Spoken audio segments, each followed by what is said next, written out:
معزز سامعین کرام، آپ سن رہے ہیں دیار اردو چینل پر مستنصر حسین تارڑ کی کتاب راگ۔ اگر آپ دیار اردو چینل پر نیو ہیں تو سب سے پہلے چینل کو سبسکرائب کر لیجئے اور بیل آئیکن کو پریس کرنا نہ بھولیے تاکہ آئندہ آنے والی تمام نئی اقساط آپ کو بروقت موصول ہوتی رہیں۔ مستنصر حسین تارڑ کی تمام منتخب کردہ کتب میں سے اپنی پسندیدہ کتاب سننے کے لیے ہمیں کمنٹ سیکشن میں لازمی آگاہ کریں۔ السلام علیکم جی۔ ان کے قریب سے گزرتے ہوئے مشاہد نے انہیں سر اٹھا کر دیکھا اور ابھی وہ گزرنے کو تھا کہ منٹو صاحب نے اسے جھک کر کندھے سے پکڑ لیا۔ یار مشاہد، پیسٹری کھاؤ گے؟ پیسٹری؟ مشاہد کی زبان ذائقوں میں گھل گئی۔ پیسٹری ایک ایسی شے تھی جس کا تذکرہ اس عہد کے رومانوی افسانوں میں آتا تھا۔ یہ ایک ایسی خوراک تھی جو لاہور شہر کی فصیلوں سے کم از کم 4-5 میل باہر صاحب لوگوں کے علاقوں میں پائی جاتی تھی، اور یا پھر بڈن روڈ پر واقع بیرٹ پارسی کی نیم تاریخ بیکری کے، جس میں برطانوی راج کی بوسیدہ مہک ابھی بھی ٹھہری ہوئی تھی، کہ شیشے کے شو کیسوں میں جلوہ گر ہوتی تھی۔ پیسٹری ایک طلسمی شے۔ میں بہت دنوں سے سوچ رہا تھا کہ تمہیں پیسٹری کھلائی جائے۔ کھاؤ گے؟ منٹو صاحب نے اس کے چہرے کو پڑھا جس پر کھاؤں گا لکھا ہوا تھا۔ ہاں جی کھاؤں گا۔ شرازی ہوٹل کے اندرون کی ہلکی اور ٹھنڈک والی تاریکی میں گروچو مارکس اپنی مخصوص میز پر بیٹھا چائے کے کپ کو غور سے دیکھ رہا تھا۔ اس کا ایک ہاتھ ابھی تک میز پر دھرے 16 ہیٹ کے ٹاپ بٹن کو ٹٹول رہا تھا۔ منٹو صاحب نے گروچو کو مخاطب کر کے کچھ کہا اور گروچو جواب میں اپنی مونچھوں تلے مسکرایا۔ 2 پیسٹری اور 1 چائے۔ منٹو صاحب نے ہاتھ لہرا کر ویٹر کو متوجہ کیا، لیکن اینک کے شیشوں کے پیچھے ان کی آنکھیں اپنے سامنے بیٹھے مشاہد پر مرکوز تھیں، جو اب اس لمحے کو کوس رہا تھا جب اس نے ہاں جی کھاؤں گا کہا تھا، کیونکہ گھر پر آپا جی دہی کا انتظار کر رہی تھی، اور ادھر منٹو صاحب پتہ نہیں کیوں اسے اتنی نرم محبت کے ساتھ پیسٹری کھلانا چاہتے تھے۔ اس زمانے میں بچوں کو خاص طور پر ٹریننگ دی جاتی تھی کہ اگر کوئی شخص آپ کو کہے کہ مٹھائی کھاؤ گے تو بالکل نہیں کھانی، اور اگر کوئی کہے کہ پیارے بچے آؤ ذرا میرے گھر چلتے ہیں تو بالکل تنہا اس کے گھر بالکل نہیں جانا۔ ان دونوں آفرز میں نوجوان ہوتے بچوں کے لیے طرح طرح کے خطرات مضمر تھے، لیکن منٹو صاحب تو کوئی شخص نہ تھے اور نہ ہی ان کے بارے میں اس قسم کی افواہیں تھیں، تو پھر وہ کیوں پیسٹری کھلا رہے تھے؟ تھالی میں سجی 2 پیسٹریاں جب میز پر آئیں تو گویا ہر طرف بہار آ گئی اور مشاہد کی آنکھیں ان پر چپک گئیں۔ کھاؤ یار مشاہد، منٹو صاحب بے حد دوستی سے بول رہے تھے، یہ دونوں تمہارے لیے ہیں۔ اس نے گلابی کریم والی پیسٹری پر انگلیاں رکھیں تو وہ اس کی نرم اور میٹھی ملائمت میں دھسنے لگیں، اور جب یہ پیسٹری اس کے دانتوں کے درمیان میں آئی تو اس کے آسمانی ذائقے سے اس کی آنکھیں بند ہونے لگیں۔ وہ اپنے گلے میں اترتے کریم کے میٹھے آبشاروں میں گم آس پاس سے لا تعلق سا ہو گیا، اور جب وہ اس گو نا سرخوشی کی بلندیوں پر تھا تو منٹو صاحب کی آواز آئی، یہ سمیہ کون ہے؟ اور مشاہد کی انگلیاں لرزنے لگیں اور اس کا منہ کھل گیا اور اس کے ہونٹوں کے کناروں پر لگی گلابی کریم پھیل گئی۔ منٹو صاحب اس کے سامنے بیٹھے مسکرا رہے تھے اور ان کے ہاتھ میں اردو کی کاپی میں سے پھاڑے ہوئے صفوں پر ایک خط لکھا تھا، میری جان مشاہد۔ منٹو صاحب خط پڑھنے لگے اور مشاہد کا پورا بدن خوف سے کانپنے لگا۔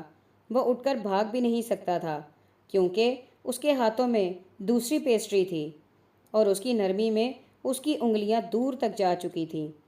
میں سیالکوٹ گئی ہوئی تھی، اس لیے جان خط میں 2 دن کی دیر ہو گئی۔ میرے چاند، میری جان، تم کیسے ہو؟ میں نے تمہارے لیے ایک رومال پر پھول بنائے ہیں، کل بھیجوں گی مردان کے ہاتھ۔ مشاہد پیارے، ہائے میں تم پر مرتی ہوں۔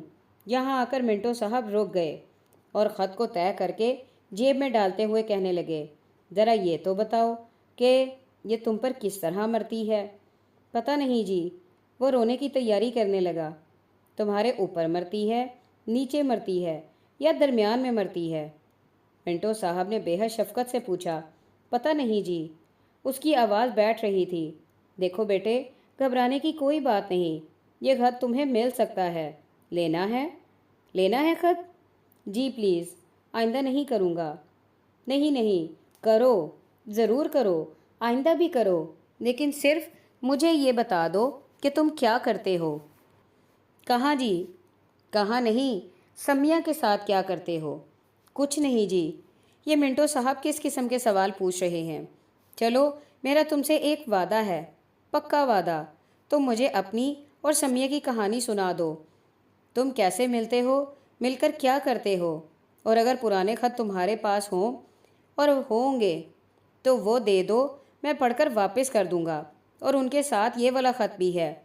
انہوں نے کرتے کی جیب تھپک کر کہا۔ میں جاؤں جی؟ مشاہد وہاں سے بھاگ جانا چاہتا تھا۔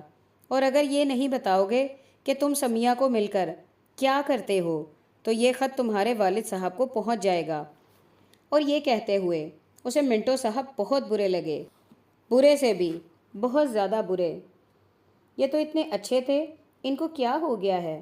اور وہ یہ بھی جانتا تھا کہ منٹو صاحب مختلف لوگوں کو دوست بناتے ہیں اور پھر کسی کمزور لمحے میں سنائی ہوئی زندگی کی کہانی کو ایک افسانے میں بدل دیتے ہیں، اور وہ افسانہ 25 روپے میں فروخت ہو جاتا ہے۔ اور اسے یقین تھا کہ اس کی اور سمیہ کی کہانی بھی افسانے میں بدلے گی، اور پھر ساری دنیا کو معلوم ہو جائے گا کہ لوہے کے جنگلے کو تھام کر گلی میں لٹکنے والی بھری بھری لڑکی اور چپس کے گملوں میں سے سر نکال کر ادھر دیکھنے والا لڑکا۔ مشاہد پسینے میں بھیگ گیا۔ آئندہ نہیں کروں گا جی۔ کیا؟ کچھ بھی نہیں۔ بس آئندہ تم کیا نہیں کرو گے؟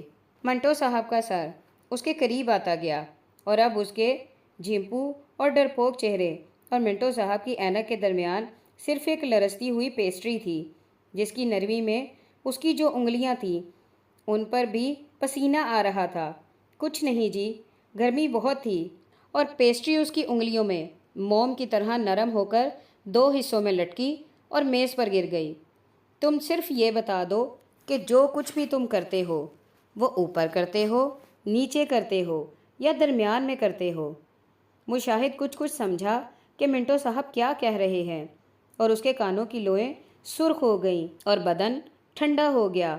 وہ اپنے بارے میں تو کچھ جانتا تھا اور اپنے جسم سے آگاہ تھا، اور اکثر وہ صبح سویرے دیر تک بستر میں لیٹا رہتا کہ سب لوگ چلے جائیں تو وہ اٹھے، اور کبھی تو حالات ذرا آکورڈ سے ہوتے، اور کبھی آکورڈ ہونے کے بعد حبس کے موسموں کی چپ چپ ایسے ہوتی جیسے اس نے آج تک اپنے بہت ہی جنگلی خوابوں میں بھی سمیہ کو کسی پوزیشن میں نہیں سوچا تھا۔ اور اکثر وہ صبح سویرے دیر تک بستر میں لیٹا رہتا کہ سب لوگ چلے جائیں تو وہ اٹھے، اور کبھی تو حالات ذرا آکورڈ سے ہوتے، اور کبھی آکورڈ ہونے کے بعد حبس کے موسموں کی طرح چپ چپ جیسے ہوتے۔ لیکن اس نے آج تک اپنے بہت ہی جنگلی خوابوں میں بھی سمیہ کو کسی پوزیشن میں نہیں سوچا تھا۔ سوچتا بھی کیسے؟ وہ تو ابھی تک یہی سمجھتا تھا کہ بطخیں بھی پریگننٹ ہوتی ہیں۔ اور ادھر منٹو صاحب، سخت برے آدمی، اس دوپہر میں شیرازی ہوٹل میں جبکہ پیسٹری میز پر گر چکی تھی اور اس کی انگلیوں پر لگی کریم پر ایک مکھی بن بنا رہی تھی۔ انہوں نے اوپر نیچے اور درمیان کی رٹ لگا رکھی تھی۔ اس کی آنکھوں میں، جو کہ موٹی موٹی تھی، آنسو آ گئے۔ پہلا آنسو پیسٹری کے آدھے ٹکڑے پر گرا۔ اوئے، منٹو صاحب نے صرف اتنا کہا اور ذرا حیران ہوئے۔ میں جاؤں جی؟ اور بالکل غیر متوقع طور پر منٹو صاحب نے کہا، جاؤ پلیز جی۔ اس نے دہی والا کٹورا اٹھاتے ہوئے کہا، خط دے دیں۔ جب بتاؤ گے کہ سمیہ کے ساتھ کیا کرتے ہو تب ملے گا، ابھی یہ یہیں رہے گا۔ انہوں نے کرتے کی جیب کو تھپکا جس میں مشاہد پیارے، میں تم پر مرتی ہوں، اس کی پہنچ سے دور ہو چکا تھا۔ وہ روتا ہوا انگلیاں چاٹتا ہوا گھر واپس چلا گیا اور فوراً آپا جی سے کہہ دیا کہ گرمی زیادہ تھی اس لیے آج دہی جم نہیں سکا۔ وہ اب مستقل خدشوں میں گھرا رہتا تھا اور اسے بخار سا محسوس ہوتا۔ جب کبھی وہ آپا جی یا ابا جی کا سامنا کرتا تو ان کی نظروں میں مشاہد پیارے، میں تم پر مرتی ہوں تلاش کرتا۔ اسے یقین تھا کہ وہ دنیا کا بدقسمت ترین لڑکا ہے۔ اسے منٹو صاحب سے نفرت ہو گئی، بڑی شدید قسم کی نفرت۔ ان دنوں ریگل چوک سے چیرنگ کراس تک کی شاموں میں چینی ہاسپن شوز، لنڈن ہاؤس کے سوٹوں اور رینکن کی ٹائیوں میں، گولڈ فلیک کے ٹینوں میں اور ایرن مور کے تباکو میں، فراسٹی مالٹی آئس کریم میں، راجہ وائن سٹور میں، سٹینڈرڈ کی چھت پر، ایم یاسین خان کی بیکری میں، امپیریل شوز اور منزل ریکٹس اور زیدی فوٹوگرافر کے اندر، اور مال روڈ پر سیر کرتے ہوئے صاحب لوگوں اور لکشمی مینشن کے کراؤڈ کی زندگی میں یکدم ہلچل سی مچ گئی۔ زندگی وہ نہ رہی جو کہ گرم دوپہروں میں میٹنی شوز اور فلیٹوں کے تھڑوں پر بیٹھ کر گزرتی تھی۔ پہلے تو اطمینان اور ٹھہراؤ تھا۔ بیرٹ کی نازک و لڑکھڑاتی بیٹیاں، روشن اور پے ماسٹر خاندان پارسی، تہواروں کے موقع پر اپنے گھروں کی سیڑھیوں کو رنگین چاکوں کے صفوف سے بنائے ہوئے بیل بوٹوں سے سجاتے، فرش پر ٹھپے لگا کر بہت دل کو کھینچنے والے نقش و نگار بناتے، اور لوگ کئی روز تک ان منکش سیڑھیوں پر بیٹھنے سے گریز کرتے رہتے، اور پھر وہ دھوپ سے مدھم ہو جاتے یا بارش صفوف کے ذرے بہا لے جاتی۔ پتلی پتنگ عیسائی لڑکی لوما کا ماموں ہیرس اگرچہ مشاہد کے بلاک میں رہتا تھا، لیکن اس کی اصل رہائش ایف جے کنگ بار میں ہوتی تھی۔ اس شراب خانے کا عقبی دروازہ مینشن میں کھلتا تھا، لیکن داخلہ ہال روڈ کی جانب تھا۔ ایف جے کنگ بار مینشن کراؤڈ کی بہت فیورٹ تھی، صرف اس لیے کہ اس کا داخلہ کاؤ بوائے بارز کی طرح کا تھا، سینے کی سطح پر دو ایسے پٹ جو دھکیلنے سے کھل جاتے اور پھر اپنے سپرنگوں کے زور پر واپس آ جاتے، لیکن کراؤڈ میں سے اس کے اندر کوئی نہیں گیا تھا۔ ایک بار پیٹر اور ہیرس نے اپنے گورکھا ہیٹ ترچھے کر کے اس کے داخلے کے سامنے تصویریں کھنچوانے کی کوشش کی، لیکن ان کے ڈیڈی نے دیکھ لیا، اور ڈیڈی عین اس وقت بار میں سے نکل رہے تھے، تو انہوں نے ان دونوں کو خوب پیٹا کہ باسٹرڈز، آج فوٹو کھنچواتے ہو، کل اندر چلے جاؤ گے۔ ماموں ہیرس ایف جے کنگ بار میں ہال روڈ کی جانب سے داخل ہوتا اور نہایت معزز چال سے داخل ہوتا، اور پھر مینشن کی گلی میں کھلتے عقبی دروازے میں سے دھکے دے کر باہر نکال دیا جاتا، کیونکہ ماموں ہیرس اپنی ڈرنک ہولڈ نہیں کر سکتا تھا، اور پھر وہ گلی میں کھڑے ہو کر شور مچاتا کہ آؤ اور مجھے مارو۔ چنانچہ مینشن کے باشندے اس کی اس معصوم خواہش کا احترام کرتے اور اسے مشترکہ طور پر زد و کوب کرتے، اور یہ روزانہ کا معمول تھا۔ ان دنوں ٹڈی دل بہت آتے تھے، صرف کھلی آبادیوں اور کھیتوں پر ہی نہیں، شہروں کے آسمان بھی ان سے ڈھک جاتے تھے، اور جب کبھی ٹڈیوں کے یہ بادل لاہور کے آسمان کی روشنی پر اپنی متحرک سیاہ چادر ڈالتے تو مشاہد کے فلیٹ کے عین سامنے رہنے والا لاری خاندان ہاتھوں میں بیڈمنٹن ریکٹ پکڑے چھت پر آ جاتا اور اچھل اچھل کر ٹڈیوں کا شکار کرنے لگتا۔ شام کو ان ٹڈیوں کو سرسوں کے تیل میں فرائی کرنے سے جو بو مشاہد کے فلیٹ کے اندر تک جاتی، تو اس کی آپا جی ناک پر ململ کا دوپٹہ ڈالے ان مہاجروں کو کوستی جو دیسی گھی کی بجائے کھانے میں تیل استعمال کرتے تھے، اور جو ٹڈیوں جیسی مکروہ شے کو شوق سے نوش کرتے تھے۔ ویسے لاری خاندان کے دو بچے ہاتھی دانت اور نومینو اس کے دوست تھے۔ بہت برس بعد جب بڑے لاری صاحب ایک شام ان کے فلیٹ کا دروازہ تا دیر کھٹکھٹاتے رہے، اور جب اس کے ابا جی نے دروازہ کھول کر بڑے غصے سے کہا، جی فرمائیے، تو انہوں نے ایک کارڈ ان کو تھماتے ہوئے کہا، ماشاءاللہ سے ہاتھی دانت کی شادی کر رہا ہوں، ضرور تشریف لائیے گا۔ ہاتھی دانت آپ کا بھی تو بچہ ہے۔ ابا جی نے لاری صاحب کو دیکھ کر اس لیے غصے کا اظہار کیا تھا کیونکہ وہ شام کے بعد جب بھی مینشن لوٹتے تو قدرے ٹن ہوتے اور اکثر دوسروں کے دروازوں پر دستک دے کر کہتے، ہاتھی دانت کی اماں دروازہ کھولو، لاری صاحب آ گئے ہیں۔ مظہر شاہ صاحب سلطان اور سلطانہ کے فلیٹ کے نیچے واقع ایک گیراج میں سکونت پذیر تھے، اور مینشن کراؤڈ خاص طور پر ان پر نظر رکھتا تھا، کیونکہ گرم دوپہروں میں جب ہر سو ہو کا عالم ہوتا تھا تو کوئلہ چننے والی خانہ بدوش لڑکیاں ان کے گیراج کے نواب میں پہنچ کر حیرت انگیز طور پر غائب ہو جاتی، بلکہ ایک غائب ہو جاتی اور ایک باہر بیٹھ کر انتظار کرتی۔ انہی شاہ صاحب کے ساتھ ایک خاص وقت میں، ایک خاص مدت میں منٹو صاحب کی بڑی گاڑی دوستی ہو گئی۔ پھر ایک شام اس گیراج کی مکمل تنہائی میں، جس میں کھڑکیاں دروازے نہیں تھے، بیئر کی آخری بوتل کے بعد شاہ صاحب نے اپنے لائف ٹائم عشق کا اقرار کر لیا۔ میں کابل میں کاروبار کرتا تھا اور وہ شاہی خاندان کی شہزادی تھی، میری پہنچ سے باہر، میرے بس سے باہر، اور میں اس کے عشق میں دیوانہ ہو گیا۔ تب مجھے ایک نسخہ ملا، 7 رنگ کے پھول ہفتے کے 7ویں دن میں نے اسے سنگھا دیے، اور پھر منٹو صاحب اس رات، منٹو صاحب نے یہ کہانی جوں کی توں لکھ کر نقوش میں چھپوا دی اور لکشمی مینشن میں لوگوں کا تانتا بن گیا۔ اچھا، تو 7 پھولوں والے شاہ جی اسی گیراج میں رہتے ہیں؟ ذرا دستک دے کر ان سے ملاقات کریں۔ معاف کیجیے گا، آپ ہی وہ شاہ صاحب ہیں جو منٹو کی کہانی؟ اور شاہ صاحب برس پڑتے، اوئے میں منٹو کی، میں اس منٹو کو۔ ایک عرصے تک منٹو نے شاہ صاحب کے سامنے آنے سے گریز کیا۔ شاہ صاحب بیچارے بدنام ہو گئے تھے اور اب کوئلہ چننے والیوں سے بھی پرہیز کرتے تھے۔ مشاہد کو اس داستان کا علم تھا اور اسی لیے اس نے شیرازی ہوٹل کی پیسٹریوں کی رشوت کے باوجود سمیہ کے اوپر، نیچے اور درمیان کی کوئی بات منٹو صاحب سے نہیں کی تھی۔ ویسے عشق تو اور بھی تھے، کاروں کی بیٹریاں چارج کرنے والے عاشق مرزا اور داروں کا عشق، کانی اور صاحب کا عشق۔ کانی ایک گھریلو سی لڑکی تھی، مسلمان تھی، اور صاحب ایک مڈل ایجڈ اینگلو انڈین صاحب تھے، کرسچن تھا۔ یہ ایک عجیب، سمجھ میں نہ آنے والا عشق تھا، یا شاید گہرے اور فنا کر دینے والے عشق کی یہی خصوصیت ہوتی ہے کہ وہ سمجھ میں نہیں آتا۔ صاحب کی سائیڈ برنرز بالکل سفید تھی اور وہ روزانہ مخمور ہو کر کانی کے گھر کے نیچے جا کھڑا ہوتا۔ یہ بھائیوں کے لیے بے عزتی کی بات تھی اور وہ اسے بہت مارتے۔ صاحب اطمینان سے مار کھا لیتا، منہ سے کچھ نہ کہتا، کچھ نہ بولتا، اور زخم سہلاتا ایک ویران گھر میں چلا جاتا اور دوسرے روز پھر آ جاتا۔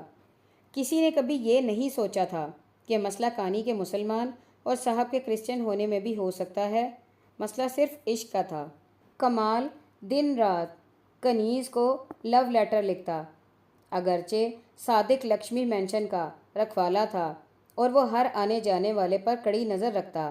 مینشن بقول اس کے ایک خاندان تھا جس میں مسلمان، پارسی، ہندو اور کرسچن سب برابر کے حقوق رکھتے تھے، لیکن کچھ لوگ اس کی اجازت سے مینشن میں آ جاتے تھے۔ ان میں ایم یاسین خان بیکری والوں کا منخنی سا لڑکا سعید تھا، جو گفتگو کے دوران کنے کا لفظ بہت استعمال کرتا۔ میرے کنے چیز کے ڈبے ہیں، میرے کنے کچھ سیکرٹس ہیں، وغیرہ۔ وہ اپنی دکان سے دادا سے چوری چوری انگریزی چاکلیٹ اور خوراک کے ٹین لاتا اور مینشن کراؤڈ اس کا بے حد شکر گزار ہوتا۔ بیڈن روڈ کی جانب سے مشتاق ڈاکو بھی آ جاتا۔ چاندنی راتوں میں جب وہ ہیمنت کمار کے رنگ میں یہ رات یہ چاندنی پھر کہاں الاپتا، تو مینشن کی بالکنیاں آباد ہو جاتی اور ان سے پھولوں کے گجرے نیچے گرتے۔ گائکی اس کے خون میں تھی۔ وہ ہمیں بتایا کرتا تھا کہ میرے بڑے بھائی بہت زبردست موسیقار ہیں اور قسمت آزمائی کے لیے بمبئی چلے گئے ہیں۔ انہوں نے اپنا فلمی نام خیام رکھ لیا ہے۔ روشن کے بھائی فیروز کو سب لوگ فیروز ہنسی کہتے تھے، وہ ہنستا بہت تھا۔ ٹریور، جس کی رگوں میں 100% خالص یا رکشائری خون دوڑتا تھا، مینشن کا واحد گورا بچہ تھا اور اس کے بارے میں طرح طرح کی کہانیاں مشہور تھیں۔ انہی دنوں ہال روڈ پر رہنے والے روندر نے اپنا نام افتخار رکھ کر مسلمان ہونے کا اعلان کر دیا اور یہ بھی اعلان کر دیا کہ اب اس کے باپو اور تمام ہندو رشتہ داروں کی جائیداد پر اس کا حق ہے۔ مال روڈ پر جب پہلی بار سرخ ڈبل ڈیکر بس کا نزول ہوا تو ریگل کے تانگا سٹینڈ میں کھڑے تانگوں کے شانت گھوڑے اسے دیکھ کر ہراساں ہو گئے اور ہنہنانے لگے۔ خورشید شاہد کی بناوٹ اور سجاوٹ میں کوئی فرق نہیں آیا تھا اور ان کے گھر آنا جانا لگا رہتا تھا۔ دوپہر کو ہال روڈ ایسے ویران ہوتی جیسے صحرائے گوبی کے کناروں پر واقع ہو۔ مال روڈ پر بھی کوئی تانگا بہت مدت بعد گزرتا اور گھوڑے کے گلے میں بندھی گھنٹیوں کی چھن چھن دیر تک گرم لو میں معلق رہتی۔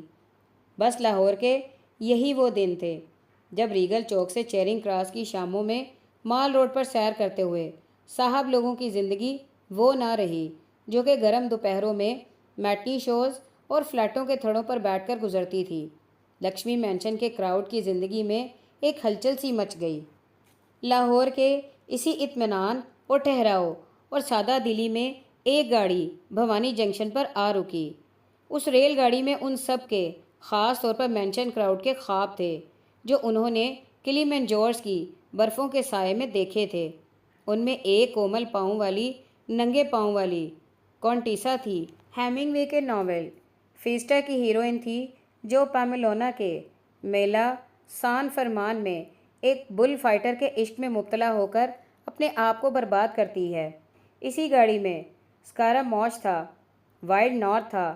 مشاہد اسکول سے پیدل واپس آ رہا تھا، پیدل اس لیے کہ وہ اب تک 3 عدد ریلے سائیکلیں گم کر چکا تھا، اور اس کے ابا جی نے کہا تھا کہ جب تک تم خود سائیکل چلانا نہیں سیکھ جاتے تمہیں چوتھی سائیکل نہیں مل سکتی۔ وہ ان لوگوں کو دنیا کے قابل ترین افراد گردانتا تھا جو 1-2 پہیوں والی اونچی سائیکل پر سوار ہو کر مسلسل پیڈل بھی مارتے تھے اور ہینڈل کا دھیان بھی رکھتے تھے، اور سڑک پر آنے جانے والی دوسری سائیکلوں اور تانگوں سے بچتے بھی تھے، اور پھر بھی دھڑام سے گرتے نہیں تھے۔ وہ انہیں انتہائی احترام کی نظروں سے دیکھتا تھا۔ اس کے ماموں علی احمد نے اسے متعدد بار منٹو پارک میں لے جا کر سائیکل چلانے کے رموز سے آشنا کرنے کی کوشش کی تھی، لیکن مشاہد کو یقین تھا کہ وہ مرتے دم تک یہ کام نہیں کر سکتا۔ تو پھر ان 3 سائیکلوں کا کیا کرتا جو باری باری اس نے گم کر دی تھیں؟ اس کا جواب بہت سادہ ہے، اس نے ڈرائیور رکھ لیے تھے۔ وہ صبح سویرے آپا جی کے ہاتھ کا بنا ہوا دیسی گھی کا تہہ دار پراٹھا اٹھا کر فلیٹ سے نیچے آتا تو وہاں ڈرائیور نمبر 1 کمال اس کا منتظر ہوتا۔ اسکول میں چھٹی ہوتی تو اس کا ہم جماعت نسیم اس سے پہلے سائیکل سٹینڈ پر پہنچ کر ایک نیلے رنگ کے غلیظ رومال سے سائیکل کا ڈنڈا صاف کر رہا ہوتا۔ یہ ڈرائیور نمبر 2 تھا۔ دراصل انہی ڈرائیوروں کی لاپرواہی کی وجہ سے یہ سائیکلیں پے در پے چوری ہو گئیں۔